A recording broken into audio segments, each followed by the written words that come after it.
ಓಂ ನಮಃ ಶಿವಾಯ.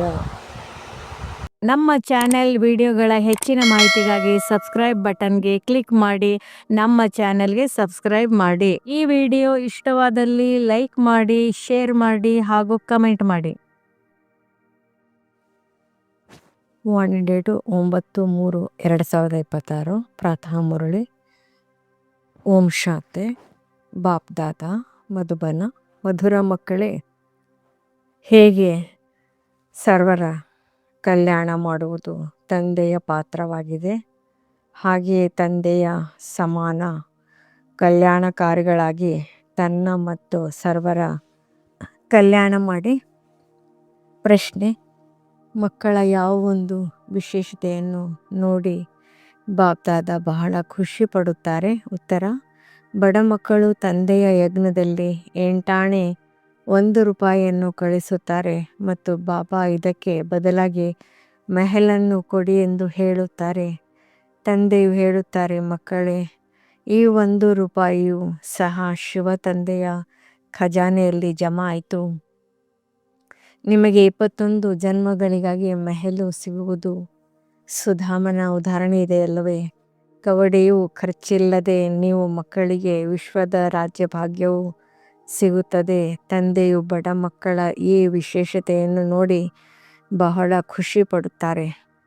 ಗೀತೆ: ನಿಮ್ಮನ್ನು ಪಡೆದ ನಾನು ಜಗತ್ತನ್ನೇ ಪಡೆದೆನು. ಓಂ ಶಾಂತಿ. ಮಧುರಾತಿ ಮಧುರ ಮಕ್ಕಳು, ತಿಳಿದುಕೊಂಡಿದ್ದೀರಿ ತಂದೆಯನ್ನು ಈಗ ಬೇಹದ್ದಿನ ಆಸ್ತಿಯನ್ನು ತೆಗೆದುಕೊಳ್ಳುತ್ತಿದ್ದೇವೆ ಎಂದು. ಮಕ್ಕಳು ಹೇಳುತ್ತೀರಿ, ಬಾಬಾ, ತಮ್ಮ ಶ್ರೀಮತದ ಅನುಸಾರ ನಾವು ಪುನಃ ತಮ್ಮಿಂದ ಬೇಹದ್ದಿನ ಆಸ್ತಿಯನ್ನು ಪಡೆಯುತ್ತಿದ್ದೇವೆ. ಇದು ಹೊಸ ಮಾತಲ್ಲ.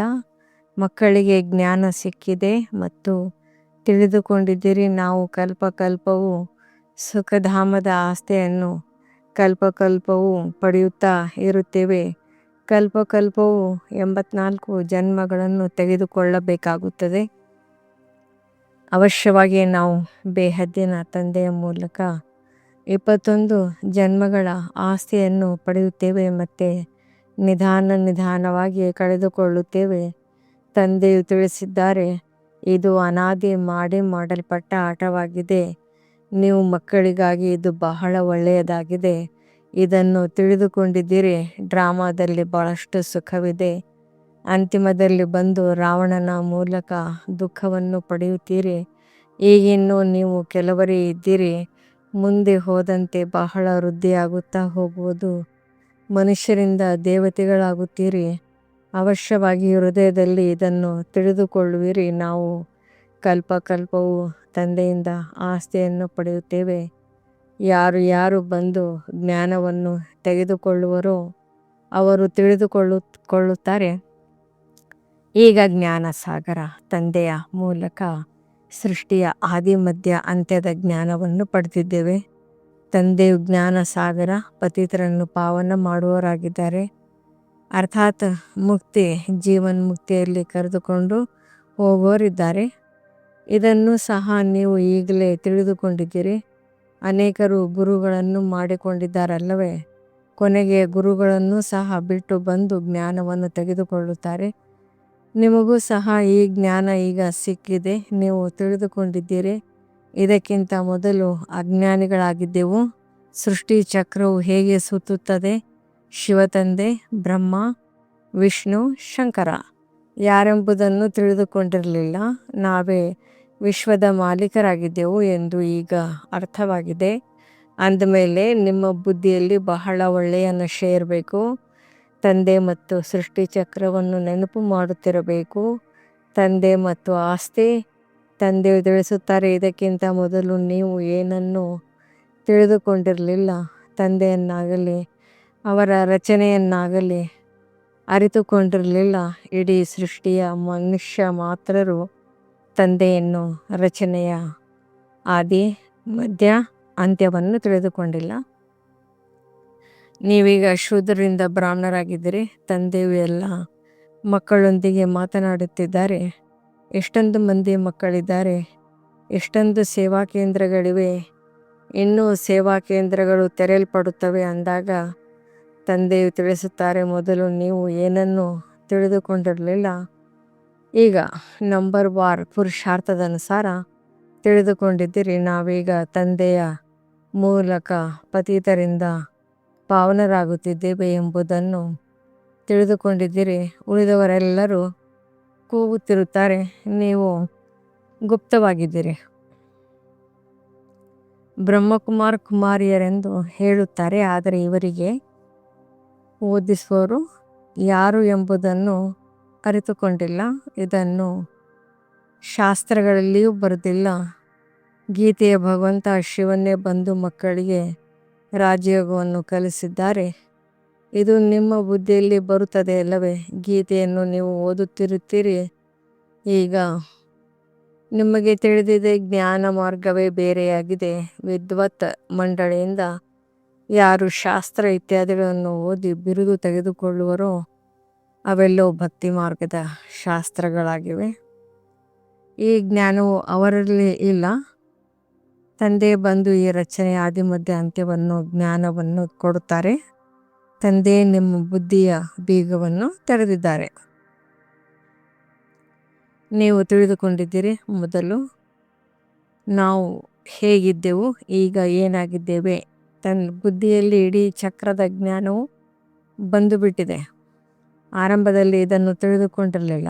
ದಿನ ಪ್ರತಿದಿನ ಜ್ಞಾನದ ಮೂರನೆಯ ನೇತ್ರವು ಚೆನ್ನಾಗಿ ತೆರೆಯುತ್ತಾ ಹೋಗುತ್ತದೆ. ಭಗವಂತನು ಯಾವಾಗ ಬಂದರೂ ಅವರು ಯಾರಾಗಿದ್ದರು, ಯಾರು ಬಂದು ಗೀತಾ ಜ್ಞಾನವನ್ನು ತಿಳಿಸಿದರು ಎಂಬುದು ಯಾರಿಗೂ ಗೊತ್ತಿಲ್ಲ. ನೀವು ಮಕ್ಕಳು ಅರಿತುಕೊಂಡಿದ್ದೀರಿ, ಬುದ್ಧಿಯಲ್ಲಿ ಇಡೀ ಚಕ್ರದ ಜ್ಞಾನವಿದೆ. ಯಾವಾಗಿನಿಂದ ನಾವು ಸೋಲವನ್ನು ಅನುಭವಿಸುತ್ತೇವೆಯೋ ಮತ್ತು ಹೇಗೆ ವಾಮ ಮಾರ್ಗದಲ್ಲಿ ಹೋಗುತ್ತೇವೆ, ಹೇಗೆ ಕೆಳಗಿಳಿಯುತ್ತೇವೆ ಎಂದು ಚಿತ್ರದಲ್ಲಿ ಇದನ್ನು ಎಷ್ಟು ಸಹಜವಾಗಿ ತಿಳಿಸಿದ್ದಾರೆ. ಇದು 84 ಜನ್ಮಗಳ ಏಣಿಯಾಗಿದೆ. ಹೇಗೆ ಇಳಿಯುತ್ತಾರೆ ಮತ್ತೆ ಹತ್ತುತ್ತಾರೆ. ಪತಿತ ಪಾವನ ಯಾರು, ಪತಿತರನ್ನಾಗಿ ಯಾರು ಮಾಡಿದರು, ಇದನ್ನು ನೀವೀಗ ತಿಳಿದುಕೊಂಡಿದ್ದೀರಿ. ಅವರಂತೂ ಪತಿತ ಪಾವನ ಎಂದು ಕೇವಲ ಹಾಡುತ್ತಿರುತ್ತಾರೆ. ಆದರೆ ರಾವಣ ರಾಜ್ಯವು ಯಾವಾಗಿನಿಂದ ಆರಂಭವಾಗುತ್ತದೆ, ಯಾವಾಗಿನಿಂದ ಪತಿತರಾದೆವು ಎಂಬುದನ್ನೇನು ತಿಳಿದುಕೊಂಡಿಲ್ಲ. ಈ ಜ್ಞಾನವು ಆದಿ ಸನಾತನ ದೇವಿ ದೇವತಾ ಧರ್ಮದವರಿಗಾಗಿಯೇ ಇದೆ. ತಂದೆಯು ತಿಳಿಸುತ್ತಾರೆ, ನಾನೇ ಆದಿ ಸನಾತನ ದೇವಿ ದೇವತಾ ಧರ್ಮ ಸ್ಥಾಪನೆ ಮಾಡಿದ್ದೇನೆ. ಈ ವಿಶ್ವದ ಚರಿತ್ರೆ ಭೂಗೋಳವನ್ನು ತಂದೆ ವಿನಃ ಮತ್ಯಾರು ತಿಳಿಸಲು ಸಾಧ್ಯವಿಲ್ಲ. ನಿಮಗೆ ಇದೊಂದು ಕಥೆಯಾಗಿದೆ. ಹೇಗೆ ರಾಜ್ಯವನ್ನು ಪಡೆಯುತ್ತೇವೆ, ಹೇಗೆ ಕಳೆದುಕೊಳ್ಳುತ್ತೇವೆ. ಆ ಚರಿತ್ರೆ ಭೂಗೋಳವನ್ನು ನಾವು ಓದುತ್ತೇವೆ. ಇದು ಬೇಹದ್ದಿನ ಮಾತಾಗಿದೆ. ನಾವು 84 ಜನ್ಮಗಳ ಚಕ್ರವನ್ನು ಹೇಗೆ ಸುತ್ತುತ್ತೇವೆ. ನಾವೇ ವಿಶ್ವದ ಮಾಲೀಕರಾಗಿದ್ದೆವು. ನಂತರ ರಾವಣನು ರಾಜ್ಯವನ್ನು ಕಸಿದುಕೊಂಡನು. ಈ ಜ್ಞಾನವನ್ನು ತಂದೆ ಕೊಟ್ಟಿದ್ದಾರೆ. ಮನುಷ್ಯರು ದಸರಾ ಇತ್ಯಾದಿ ಹಬ್ಬಗಳನ್ನು ಆಚರಿಸುತ್ತಾರೆ, ಆದರೆ ಸ್ವಲ್ಪವೂ ಜ್ಞಾನವಿಲ್ಲ. ಹೇಗೆ ನಿಮಗೂ ಸಹ ಈ ಜ್ಞಾನವಿರಲಿಲ್ಲ. ಈಗ ಜ್ಞಾನವು ಸಿಗುತ್ತಿದೆ, ಆದ್ದರಿಂದ ನೀವು ಖುಷಿಯಲ್ಲಿ ಇರುತ್ತೀರಿ. ಜ್ಞಾನವು ಖುಷಿ ಕೊಡುತ್ತದೆ. ಬೇಹದ್ದಿನ ಜ್ಞಾನವು ಬುದ್ಧಿಯಲ್ಲಿದೆ. ತಂದೆಯು ನಿಮ್ಮ ಜೋಳಿಗೆಯನ್ನು ತುಂಬಿಸುತ್ತಿದ್ದಾರೆ. ಜೋಳಿಗೆಯನ್ನು ತುಂಬಿಸು ಎಂದು ಹೇಳುತ್ತಾರಲ್ಲವೇ? ಯಾರಿಗೆ ಹೇಳುತ್ತಾರೆ? ಸಾಧು ಸಂತ ಮೊದಲಾದವರಿಗೆ ಹೇಳುವುದಿಲ್ಲ. ಶಿವನಿಗೆ ಭೋಲಾನಾಥನೆಂದು ಹೇಳುತ್ತಾರೆ. ಅವರಿಂದಲೇ ಭಿಕ್ಷೆಯನ್ನು ಬೇಡುತ್ತಾರೆ. ಈಗ ನಿಮ್ಮ ಖುಷಿಗೆ ಪಾರವೇ ಇಲ್ಲ. ನಿಮಗೆ ಬಹಳ ಖುಷಿ ಇರಬೇಕು. ಬುದ್ಧಿಯಲ್ಲಿ ಎಷ್ಟೊಂದು ಜ್ಞಾನವು ಬಂದು ಬಿಟ್ಟಿದೆ. ಬೇಹದ್ದಿನ ತಂದೆಯಿಂದ ಬೇಹದ್ದಿನ ಆಸ್ತಿಯು ಸಿಗುತ್ತದೆ ಅಂದಮೇಲೆ ಈಗ ತನ್ನ ಹಾಗೂ ಅನ್ಯರ ಕಲ್ಯಾಣವನ್ನು ಮಾಡಬೇಕಾಗಿದೆ. ಎಲ್ಲರ ಕಲ್ಯಾಣ ಮಾಡಬೇಕಾಗಿದೆ. ಮೊದಲಂತೂ ಒಬ್ಬರು ಇನ್ನೊಬ್ಬರಿಗೆ ಕಲ್ಯಾಣವನ್ನೇ ಮಾಡುತ್ತಿದ್ದಿರಿ. ಏಕೆಂದರೆ ಆಸುರಿ ಮತವಿತ್ತು. ನೀವೀಗ ಶ್ರೀಮತದ ಮೇಲಿದ್ದೀರಿ. ಆದ್ದರಿಂದ ತನ್ನ ಕಲ್ಯಾಣವನ್ನು ಮಾಡಿಕೊಳ್ಳಬೇಕಾಗಿದೆ. ಈ ಬೇಹದ್ದಿನ ವಿದ್ಯೆಯನ್ನು ಎಲ್ಲರೂ ಓದಲಿ, ಸೇವಾ ಕೇಂದ್ರಗಳು ತೆರೆಯುತ್ತಾ ಹೋಗಲಿ ಎಂದು ನಿಮಗೆ ಮನಸ್ಸಾಗುತ್ತದೆ. ಬಾಬಾ ಪ್ರದರ್ಶನಿ ಕೊಡಿ, ಪ್ರೊಜೆಕ್ಟರ್ ಕೊಡಿ, ನಾವು ಸೇವಾ ಕೇಂದ್ರವನ್ನು ತೆರೆಯುತ್ತೇವೆ. ನಮಗೆ ಯಾವ ಜ್ಞಾನ ಸಿಕ್ಕಿದೆಯೋ, ಯಾವುದರಿಂದ ಬೇಹದ್ದಿನ ಖುಷಿಯ ನಶೆ ಏರಿದೆಯೋ ಅದನ್ನು ಅನ್ಯರಿಗೂ ಅನುಭವ ಮಾಡಿಸುತ್ತೇವೆ ಎಂದು ಹೇಳುತ್ತಾರೆ. ಡ್ರಾಮಾನುಸಾರ ಈ ಪುರುಷಾರ್ಥವು ನಡೆಯುತ್ತಿರುತ್ತದೆ. ಭಾರತವನ್ನು ಪುನಃ ಸ್ವರ್ಗವನ್ನಾಗಿ ಮಾಡಲು ತಂದೆಯು ಬಂದಿದ್ದಾರೆ. ನೀವು ತಿಳಿದುಕೊಂಡಿದ್ದೀರಿ, ನಾವು ಮೊದಲು ನರಕವಾಸಿಗಳಾಗಿದ್ದೆವು, ಈಗ ಸ್ವರ್ಗವಾಸಿಗಳಾಗುತ್ತಿದ್ದೇವೆ. ಈ ಚಕ್ರವು ನಿಮ್ಮ ಬುದ್ಧಿಯಲ್ಲಿ ಸದಾ ತಿರುಗುತ್ತಿರಬೇಕು. ಇದರಿಂದ ನೀವು ಸದಾ ಖುಷಿಯಲ್ಲಿರಿ. ಅನ್ಯರಿಗೆ ತಿಳಿಸುವುದಕ್ಕೂ ನಶೆ ಇರಲಿ. ನಾವು ತಂದೆಯಿಂದ ಜ್ಞಾನವನ್ನು ಪಡೆಯುತ್ತಿದ್ದೇವೆ. ನಿಮ್ಮ ಅನ್ಯ ಸಹೋದರ ಸಹೋದರಿಯರು ಯಾರು ತಿಳಿದುಕೊಂಡಿಲ್ಲವೋ ಅವರಿಗೆ ಸಹ ಮಾರ್ಗವನ್ನು ತಿಳಿಸುವುದು ನಿಮ್ಮ ಧರ್ಮವಾಗಿದೆ. ಹೇಗೆ ಎಲ್ಲರ ಕಲ್ಯಾಣ ಮಾಡುವುದು ತಂದೆಯ ಪಾತ್ರವಾಗಿದೆಯೋ ಹಾಗೆಯೇ ಎಲ್ಲರ ಕಲ್ಯಾಣಕಾರಿಗಳಾಗುವುದು ನಮ್ಮದು ಪಾತ್ರವಿದೆ. ತಂದೆಯು ಕಲ್ಯಾಣಕಾರಿಗಳನ್ನಾಗಿ ಮಾಡಿದ್ದಾರೆ ಅಂದಮೇಲೆ ತನ್ನ ಹಾಗೂ ಅನ್ಯರ ಕಲ್ಯಾಣವನ್ನು ಮಾಡಬೇಕಾಗಿದೆ. ತಂದೆಯು ತಿಳಿಸುತ್ತಾರೆ, ನೀವು ಇಂತಹ ಸೇವಾ ಕೇಂದ್ರಕ್ಕೆ ಹೋಗಿ ಅಲ್ಲಿ ಸರ್ವಿಸ್ ಮಾಡಿ. ಒಂದು ಜಾಗದಲ್ಲಿ ಕುಳಿತು ಸರ್ವಿಸ್ ಮಾಡುವುದಲ್ಲ. ಯಾರೆಷ್ಟು ಬುದ್ಧಿವಂತರಾಗಿದ್ದಾರೆಯೋ ಅವರಿಗೆ ಅಷ್ಟು ನಾವು ಹೋಗಿ ಸರ್ವಿಸ್ ಮಾಡಬೇಕು. ಇಂತಹ ಹೊಸ ಸೇವಾ ಕೇಂದ್ರವು ತೆರೆದಿದೆ ಎಂದು ಆಸಕ್ತಿ ಇರುತ್ತದೆ. ಯಾರು ಯಾರು ಸೇವಾಧಾರಿಗಳಾಗಿದ್ದಾರೆ, ಯಾರು ಯಾರು ಆಜ್ಞಾಕಾರಿ ಪ್ರಾಮಾಣಿಕರಾಗಿದ್ದಾರೆ ಎಂಬುದನ್ನು ನೀವು ತಿಳಿದುಕೊಂಡಿದ್ದೀರಿ. ಅಜ್ಞಾನ ಕಾಲದಲ್ಲಿಯೂ ಕುಪುತ್ರರ ಮೇಲೆ ತಂದೆಯು ಬೇಸರ ಪಡುತ್ತಾರೆ. ಇಲ್ಲಂತೂ ಬೇಹದ್ದಿನ ತಂದೆಯು ತಿಳಿಸುತ್ತಾರೆ, ನಾನು ಸಂಪೂರ್ಣ ಸಾಧಾರಣ ರೀತಿಯಿಂದ ತಿಳಿಸುತ್ತೇನೆ. ಇದರಲ್ಲಿ ಯಾವುದೇ ಹೆದರುವ ಮಾತಿಲ್ಲ. ಇದನ್ನು ಯಾರು ಮಾಡುವರೋ ಅವರು ಪಡೆಯುವರು. ಶಾಪ ಅಥವಾ ಬೇಸರ ಪಡುವ ಮಾತಿಲ್ಲ. ಅಂದಮೇಲೆ ತಂದೆಯು ತಿಳಿಸುತ್ತಾರೆ, ಇಂತಹ ಒಳ್ಳೆಯ ಸೇವೆ ಮಾಡಿ ತನ್ನ ಮತ್ತು ಅನ್ಯರ ಕಲ್ಯಾಣವನ್ನು ಏಕೆ ಮಾಡಬಾರ್ದು. ಯಾರು ಅನೇಕರ ಕಲ್ಯಾಣ ಮಾಡುವರೋ ಅವರನ್ನು ನೋಡಿ ತಂದೆಯು ಸಹ ಅಷ್ಟೇ ಖುಷಿ ಪಡುತ್ತಾರೆ. ಈ ಹೂವು ಎಷ್ಟು ಒಳ್ಳೆಯದಾಗಿದೆ ಎಂದು ತಂದೆಯು ಉದ್ಯಾನವನದಲ್ಲಿ ನೋಡುತ್ತಾರೆ. ಇದು ಉದ್ಯಾನವನವಾಗಿದೆ. ಉದ್ಯಾನವನವನ್ನು ನೋಡುವುದಕ್ಕಾಗಿ ಬಾಬಾ ನಾವು ಸೇವಾ ಕೇಂದ್ರಗಳನ್ನು ನೋಡಿಕೊಂಡು ಬರುತ್ತೇವೆ. ಎಂತೆಂತಹ ಹೂಗಳಿವೆ, ಹೇಗೆ ಸರ್ವಿಸ್ ಮಾಡುತ್ತಿದ್ದಾರೆ ಎಂಬುದನ್ನು ನೋಡಿ ಬರುತ್ತೇವೆ ಎಂದು ಹೇಳುತ್ತಾರೆ. ಹೋಗಿ ನೋಡುವುದರಿಂದ ಅರ್ಥವಾಗುತ್ತದೆ ಹೇಗೆ ಖುಷಿಯಲ್ಲಿ ನರ್ತಿಸುತ್ತಿರುತ್ತಾರೆ. ಬಾಬಾ, ನಾವು ಇಂಥವರಿಗೆ ಈ ರೀತಿ ತಿಳಿಸಿದೆವು. ಇಂದು ನನ್ನ ಪತಿಯನ್ನು ಸಹೋದರರನ್ನು ಕರೆದುಕೊಂಡು ಬಂದಿದ್ದೇನೆಂದು ತಂದೆಗೂ ಸಹ ಬಂದು ತಿಳಿಸುತ್ತಿದ್ದರು. ಮಕ್ಕಳಿಗೆ ತಿಳಿಸಲಾಗಿದೆ, ತಂದೆಯು ಬಂದಿದ್ದಾರೆ. ಅವರು ಹೇಗೆ ವಜ್ರ ಸಮಾನ ಜೀವನವನ್ನಾಗಿ ಮಾಡಿಕೊಳ್ಳುತ್ತಾರೆ ಎಂಬುದನ್ನು ಕೇಳಿದಾಗ ನಾವು ಸಹ ನೋಡಬೇಕೆಂದು ಇಚ್ಛಿಸುತ್ತಾರೆ. ಆಗ ಮಕ್ಕಳಲ್ಲಿ ಉಮಂಗ ಬರುತ್ತದೆ. ಕರೆತರುತ್ತಾರೆ. ವಿಶ್ವದ ಚರಿತ್ರೆ ಭೂಗೋಳವನ್ನು ಅರಿತುಕೊಳ್ಳಬೇಕು. ನೀವು ಪರಿಶೀಲನೆ ಮಾಡಿ. ಭಾರತವು ಇಡೀ ವಿಶ್ವದ ಮಾಲೀಕನಾಗಿತ್ತು. ಈಗ ಯಾವ ಗತಿಯಾಗಿದೆ. ಸತ್ಯ ತ್ರೇತಾಯುಗದಲ್ಲಿ ಎಷ್ಟೊಂದು ಸುಖವಿತ್ತು. ಈಗ ಪುನಃ ತಂದೆಯು ವಿಶ್ವದ ಮಾಲೀಕರನ್ನಾಗಿ ಮಾಡುತ್ತಿದ್ದಾರೆ. ಇದನ್ನು ತಿಳಿದುಕೊಂಡಿದ್ದೀರಿ. ಪ್ರಪಂಚದಲ್ಲಿ ಅಂತಿಮ ಸಮಯದಲ್ಲಿ ಬಹಳ ಏರುಪೇರುಗಳು ಆಗಲಿವೆ. ಯುದ್ಧವೇನು ನಿಂತು ಹೋಗುವುದಿಲ್ಲ. ಒಂದಲ್ಲ ಒಂದು ಕಡೆ ನಡೆಯುತ್ತಲೇ ಇರುತ್ತದೆ. ಎಲ್ಲಿ ನೋಡಿದ್ರಲ್ಲಿ ಕಲಹಗಳೇ ಇವೆ. ಎಷ್ಟೊಂದು ಗಲಾಟೆ ಇದೆ. ವಿದೇಶದಲ್ಲಿ ನೋಡಿ ಏನೇನಾಗುತ್ತಿದೆ. ನಾವು ಏನು ಮಾಡುತ್ತಿದ್ದೇವೆ ಎಂಬುದನ್ನು ಸಹ ತಿಳಿದುಕೊಳ್ಳುವುದಿಲ್ಲ. ಎಷ್ಟೊಂದು ಬಿರುಗಾಳಿಗಳು ಬರುತ್ತಿರುತ್ತವೆ. ಮನುಷ್ಯರು ಸಾಯುತ್ತಿರುತ್ತಾರೆ. ಎಷ್ಟು ದುಃಖದ ಪ್ರಪಂಚವಾಗಿದೆ. ಈಗ ನೀವು ಮಕ್ಕಳು ತಿಳಿದುಕೊಂಡಿದ್ದೀರಿ, ನಾವು ಈ ದುಃಖದ ಪ್ರಪಂಚದಿಂದ ಹೋದೆವು ಎಂದರೆ ಹೋದೆವು. ತಂದೆಯು ಧೈರ್ಯವನ್ನು ನೀಡುತ್ತಿದ್ದಾರೆ. ಇದು ಛೀಚಿ ಪ್ರಪಂಚವಾಗಿದೆ. ಇನ್ನು ಸ್ವಲ್ಪವೇ ದಿನಗಳಲ್ಲಿ ನಾವು ವಿಶ್ವದಲ್ಲಿ ಶಾಂತಿಯಿಂದ ರಾಜ್ಯ ಮಾಡುತ್ತೇವೆ. ಇದರಲ್ಲಿ ಉಳ್ಳ ಖುಷಿ ಇರೋಯಾಗಬೇಕಲ್ಲವೇ? ಸೇವಾ ಕೇಂದ್ರಗಳು ತೆರೆಯುತ್ತಿರುತ್ತವೆ. ಸೇವಾ ಕೇಂದ್ರಗಳು ತೆರೆಯುತ್ತಿರುತ್ತವೆ. ಈಗ ನೋಡಿ, ಸೇವಾ ಕೇಂದ್ರಗಳು ತೆರೆಯಲ್ಪಡುತ್ತವೆ. ಒಳ್ಳೊಳ್ಳೆಯ ಮಕ್ಕಳು ಹೋಗಿ ಯಾರು ಹೃದಯವನ್ನು ಏರಿದ್ದಾರೆಯೋ ಅಂಥವರ ಹೆಸರನ್ನು ತಂದೆಯು ಬರೆಯುತ್ತಾರೆ. ಅನೇಕರ ಕಲ್ಯಾಣವಾಗುತ್ತದೆ. ಹೇಗೆ ಅನೇಕರು ಬರೆಯುತ್ತಾರೆ, ಬಾಬಾ ನಾವಂತೂ ಬಂಧನದಲ್ಲಿದ್ದೇವೆ, ಒಳ್ಳೆಯ ಸೇವಾ ಕೇಂದ್ರವನ್ನು ತೆರೆದರೆ ಅನೇಕರು ಬಂದು ಆಸ್ತಿಯನ್ನು ಪಡೆಯುವರು. ಇದನ್ನು ಸಹ ತಿಳಿದುಕೊಂಡಿದ್ದೀರಿ. ಇದೆಲ್ಲವೂ ವಿನಾಶವಾಗಲಿದೆ. ಅಂದಮೇಲೆ ಅನೇಕರ ಕಲ್ಯಾಣಾರ್ಥವಾಗಿ ಏಕೆ ತೊಡಗಿಸಬಾರದು? ಡ್ರಾಮಾದಲ್ಲಿ ಅವರ ಪಾತ್ರವೇ ಹೀಗಿದೆ. ಪ್ರತಿಯೊಬ್ಬರು ತಮ್ಮ ತಮ್ಮ ಪಾತ್ರವನ್ನು ಅಭಿನಯಿಸುತ್ತಿದ್ದಾರೆ. ಅನ್ಯರನ್ನು ಬಂಧನ ಮುಕ್ತರನ್ನಾಗಿ ಮಾಡಲು ಸಹಯೋಗ ನೀಡೋಣ. ಅವರು ಸಹ ಆಸ್ತಿಯನ್ನು ತೆಗೆದುಕೊಳ್ಳಲಿ ಎಂದು ದಯೆ ಬರುತ್ತದೆ. ತಂದೆಗೆ ಎಷ್ಟೊಂದು ಚಿಂತೆ ಇರುತ್ತದೆ.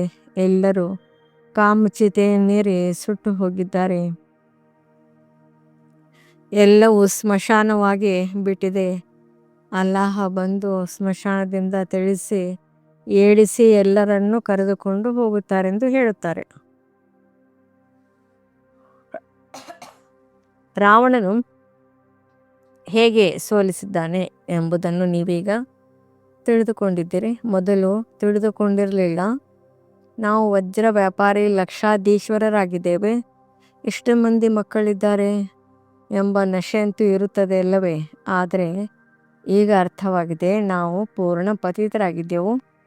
ಭಲೆ ಹಳೆಯ ಪ್ರಪಂಚದಲ್ಲಿ ಎಷ್ಟಾದರೂ ಲಕ್ಷಾಧೀಶ್ವರ ಕೋಟ್ಯಾಧೀಶ್ವರ ಇರಬಹುದು, ಆದರೆ ಇವೆಲ್ಲವೂ ಕವಡೆಯ ಸಮಾನವಾಗಿದೆ.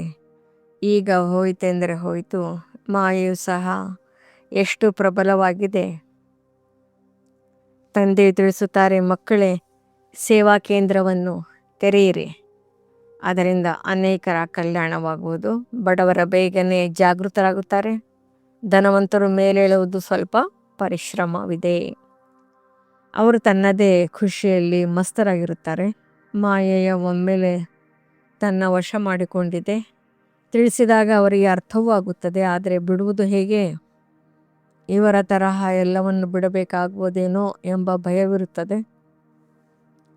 ಅದೃಷ್ಟದಲ್ಲಿಲ್ಲವೆಂದರೆ ಅವರು ನಡೆಯಲು ಸಾಧ್ಯವಿಲ್ಲ. ಅವರು ಅದರಿಂದ ಮುಕ್ತರಾಗುವುದೇ ಕಷ್ಟವಾಗುತ್ತಿದೆ. ಕೇಳುವ ಸಮಯದಲ್ಲಿ ಇದು ಚೀಚಿ ಪ್ರಪಂಚವೆಂದು ವೈರಾಗ್ಯ ಬರುತ್ತದೆ. ಆದರೆ ಹೊರಗೆ ಬಂದ ಮೇಲೆ ಅದು ಅಲ್ಲಿಯೇ ಉಳಿಯುತ್ತದೆ. ಕೋಟೆಯಲ್ಲಿ ಕೆಲವರೇ ಬರುತ್ತಾರೆ. ಬಾಂಬೆಯಲ್ಲಿ ಸಾವಿರಾರು ಮಂದಿ ಬರುತ್ತಾರೆ. ಕೆಲವರಿಗೆ ಜ್ಞಾನದ ಬಣ್ಣವೂ ಅಂಟುತ್ತದೆ. ಭವಿಷ್ಯಕ್ಕಾಗಿ ಏನಾದರೂ ಭಾಗ್ಯ ಮಾಡಿಕೊಳ್ಳೋಣ.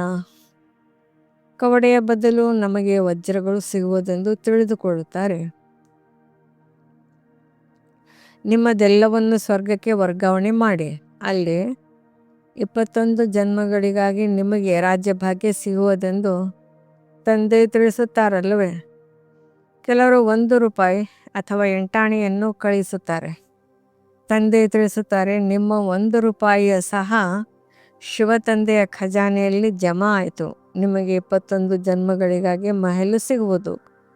ಸುಧಾಮನ ಉದಾಹರಣೆ ಇದೆ ಅಲ್ಲವೇ?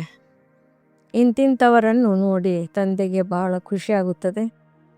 ಕವಡೆಯು ಖರ್ಚಿಲ್ಲದೆ ನೀವು ಮಕ್ಕಳಿಗೆ ವಿಶ್ವದ ರಾಜ್ಯ ಭಾಗ್ಯವು ಸಿಗುತ್ತದೆ. ಇಲ್ಲಿ ಯುದ್ಧ ಇತ್ಯಾದಿಗಳೇನೂ ಇಲ್ಲ. ಅವರು ತುಂಡು ಜಾಗಕ್ಕಾಗಿ ಎಷ್ಟೊಂದು ಹೊಡೆದಾಡುತ್ತಾರೆ. ತಂದೆಯು ನಿಮಗೆ ಕೇವಲ ಇಷ್ಟನ್ನೇ ಹೇಳುತ್ತಾರೆ, ಮಕ್ಕಳೇ ಮನ್ಮನಾಭವ. ಇಲ್ಲಿಯೇ ಕುಳಿತು ಬಿಡುವ ಅವಶ್ಯಕತೆ ಇಲ್ಲ. ನಡೆಯುತ್ತಾ ತಿರುಗಾಡುತ್ತಾ ತಂದೆ ಮತ್ತು ಆಸ್ತಿಯನ್ನು ನೆನಪು ಮಾಡಿ ಖುಷಿಯಲ್ಲಿ ಇರಿ. ಆಹಾರ ಪಾನೀಯಗಳನ್ನು ಸಹ ಶುದ್ಧವಾಗಿಟ್ಟುಕೊಳ್ಳಬೇಕು. ನಮ್ಮ ಆತ್ಮವು ಎಲ್ಲಿಯವರೆಗೆ ಪವಿತ್ರವಾಗಿದೆ, ಯಾವ ಆತ್ಮರು ಹೋಗಿ ರಾಜಕುಮಾರರ ಜನ್ಮವನ್ನು ಪಡೆಯುತ್ತವೆ ಎಂದು ನೀವು ತಿಳಿದುಕೊಂಡಿದ್ದೀರಿ. ಮುಂದೆ ಹೋದಂತೆ ಪ್ರಪಂಚದ ಸ್ಥಿತಿಯು ಇನ್ನೂ ಹದಗೆಡುವುದು. ತಿನ್ನಲು ಆಹಾರವೂ ಸಿಗುವುದಿಲ್ಲ. ಆಗ ಹುಲ್ಲು ತಿನ್ನತೊಡಗುತ್ತಾರೆ. ಆಗ ಬೆಣ್ಣೆ ಇಲ್ಲದೆ ನಾವು ಇರುವುದಕ್ಕೆ ಆಗುವುದಿಲ್ಲವೆಂದು ಹೇಳಲು ಸಾಧ್ಯವೇ? ಆ ಸಮಯದಲ್ಲಿ ಏನೂ ಸಿಗುವುದಿಲ್ಲ. ಈಗಲೂ ಸಹ ಎಷ್ಟೊಂದು ಸ್ಥಳಗಳಲ್ಲಿ ಮನುಷ್ಯರು ಹುಲ್ಲನ್ನು ತಿಂದು ಜೀವನ ಕಳೆಯುತ್ತಿದ್ದಾರೆ. ನೀವಂತೂ ತಂದೆಯ ಮನೆಯಲ್ಲಿ ಬಹಳ ಮೋಜಿನಲ್ಲಿ ಕುಳಿತಿದ್ದೀರಿ. ಮನೆಯಲ್ಲಿ ತಂದೆಯು ಮೊದಲು ಮಕ್ಕಳಿಗೆ ತಿನ್ನಿಸುತ್ತಾರಲ್ಲವೇ? ಈಗಿನ ಸಮಯವು ಬಹಳ ಹದಗೆಟ್ಟಿದೆ. ಇಲ್ಲಿ ನೀವು ಬಹಳ ಸುಖಿಯಾಗಿ ಕುಳಿತಿದ್ದೀರಿ. ಕೇವಲ ತಂದೆ ಮತ್ತು ಆಸ್ತಿಯನ್ನು ನೆನಪು ಮಾಡುತ್ತಾ ಇರಿ. ತನ್ನ ಮತ್ತು ಅನ್ಯರ ಕಲ್ಯಾಣವನ್ನು ಮಾಡಬೇಕಾಗಿದೆ.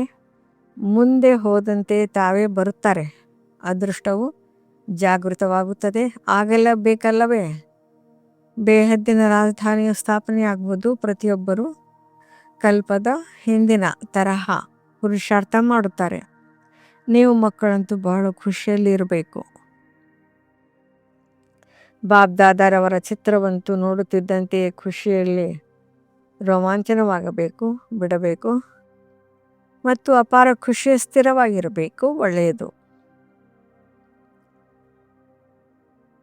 ಮಧುರಾತಿ ಮಧುರ ಅಗಲಿ ಹೋಗಿ ಮರಳಿ ಸಿಕ್ಕಿರುವ ಮಕ್ಕಳ ಪ್ರತಿ ಮಾತಾಪಿತಾ ಬಾಬ್ದಾದರವರ ನೆನಪು, ಪ್ರೀತಿ ಹಾಗೂ ಸುಪ್ರಭಾತ. ಆತ್ಮಿಕ ಮಕ್ಕಳಿಗೆ ಆತ್ಮಿಕ ತಂದೆಯ ನಮಸ್ತೆ. ಧಾರಣೆಗಾಗಿ ಮುಖ್ಯ ಸಾರ: ಸದಾ ಅಪಾರ ಖುಷಿಯಲ್ಲಿರಲು ಬೇಹದ್ದಿನ ಜ್ಞಾನವನ್ನು ಬುದ್ಧಿಯಲ್ಲಿಟ್ಟುಕೊಳ್ಳಬೇಕಾಗಿದೆ. ಜ್ಞಾನ ರತ್ನಗಳಿಂದ ತಮ್ಮ ಜೋಳಿಗೆಯನ್ನು ತುಂಬಿಸಿಕೊಂಡು ತನ್ನ ಹಾಗೂ ಸರ್ವರ ಕಲ್ಯಾಣ ಮಾಡಬೇಕಾಗಿದೆ. ಜ್ಞಾನದಲ್ಲಿ ಬಹಳ ಬಹಳ ಬುದ್ಧಿವಂತರಾಗಬೇಕಾಗಿದೆ.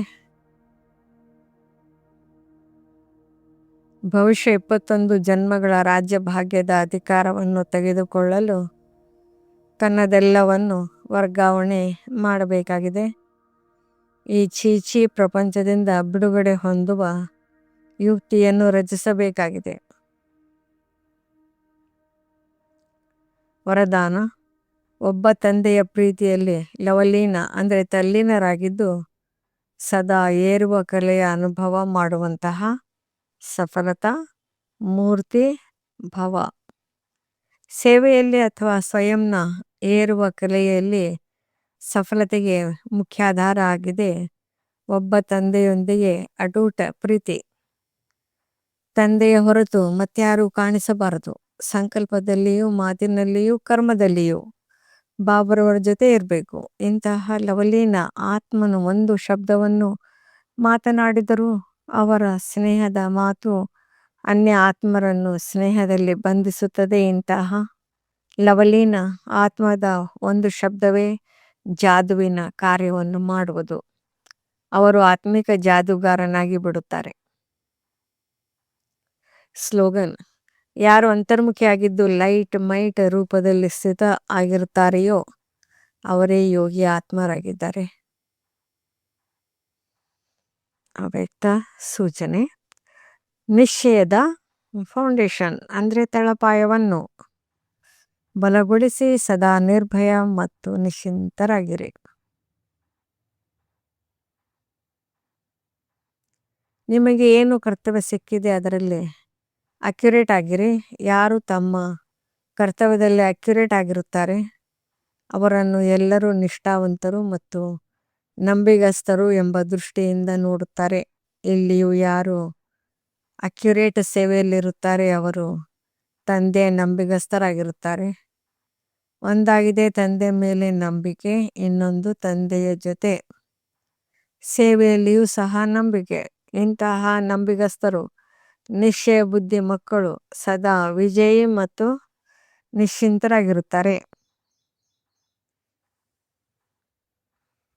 ಓಂ ಶಾಂತಿ.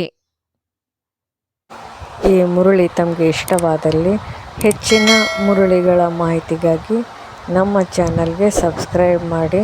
ತಮಗೆ ವಿಡಿಯೋ ನೋಟಿಫಿಕೇಶನ್